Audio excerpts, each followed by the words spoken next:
Hello everyone. आज का हमारा टॉपिक है रेस्पिरेशन इन लिविंग बीइंग्स। जीवों में श्वसन किस प्रकार से होता है, इस वीडियो में जानेंगे। टाइप्स ऑफ रेस्पिरेशन क्या होता है, प्रोसेस ऑफ रेस्पिरेशन को समझेंगे।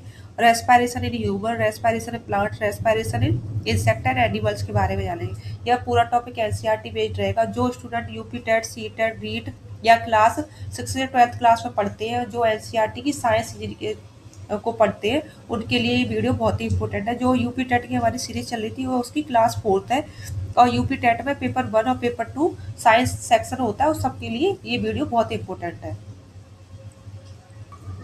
हम सांस क्यों लेते हैं, इस तरह से क्वेश्चन कभी कभी हमारे मन में आता है कि सांस लेना हमारे लिए क्यों आवश्यकता है, हम सांस क्यों लेते हैं, दौड़ते टाइम हम लोग हाँफने क्यों लगते हैं। वो जो एक लड़के का नाम है, वो दौड़ता हुआ बस स्टॉप पर पहुंचता है तो उसकी सांसें तेज से चलने लगती है। क्या कारण है कि दौड़ते समय हमारी सांसें बहुत तेज चलने लगती है। दौड़ते टाइम हम तेज से सांस क्यों लेते हैं, इसके पीछे क्या रीजन होता है, तो आगे हम लोग वीडियो में जानेंगे कि दौड़ते टाइम हमारी सांसें क्यों तेज होने लगती है और सांस लेना हमारे लिए क्यों आवश्यक है। सांस लेना एक इंग्लिश है। इंग्लिश का मतलब समझ लिए, सांस लेना हमारे लिए बहुत आवश्यक है, क्योंकि ईंधन हमारा भोजन है। अब जो हमारा ईंधन है वो भोजन किस प्रकार से है कि भोजन से हमें ऊर्जा मिलती है। ऊर्जा से हम अपनी सारी एक्टिविटी करते हैं, हमारी कोशिका होती है अपनी हर एक्टिविटी अपने भोजन से करती है। अब भोजन ईंधन किस लिए, जैसे कि गाड़ियां वगैरह होती है, व्हीकल्स होते हैं, उनको हमें मूव करने के लिए क्या होता है, ईंधन की आवश्यकता होती है। उनका ईंधन क्या होता है, पेट्रोल डीजल होता है। तो हमारा ईंधन क्या है, हमारा ईंधन भोजन है। अब भोजन से हमें ऊर्जा किस प्रकार से मिलती है, जब हम सांस लेते हैं तो सांस लेते टाइम क्या होता है, हमारी जो कोशिका है ऑक्सीजन का यूज करती है।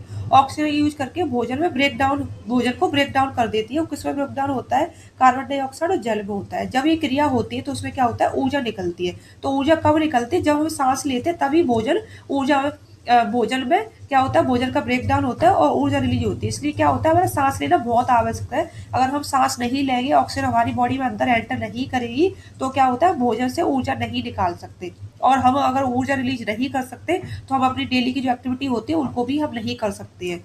तो प्रत्येक कोशिका होती है, प्रत्येक जीव की जो कोशिका होती है उसको पोषण, परिवहन और सृजन के लिए क्या होता है, ऊर्जा की आवश्यकता होती है। और जो भोजन में जो संचित ऊर्जा है वो श्वसन के समय ही निकलती है। इसलिए होता है कि सांस लेना एक इंग्लिश है, बहुत इंपॉर्टेंट है ये हमारे लिए।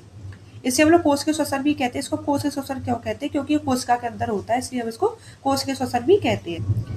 श्वसन दो श्वसन के दो मार्ग होते हैं, दो तरीके से होता है। एक तो होता है ऑक्सीजन के साथ, एक होता है ऑक्सीजन के बिना। फर्स्ट जो श्वसन होता है वो वायवीय श्वसन होता है, और सेकंड होता है अवायवीय।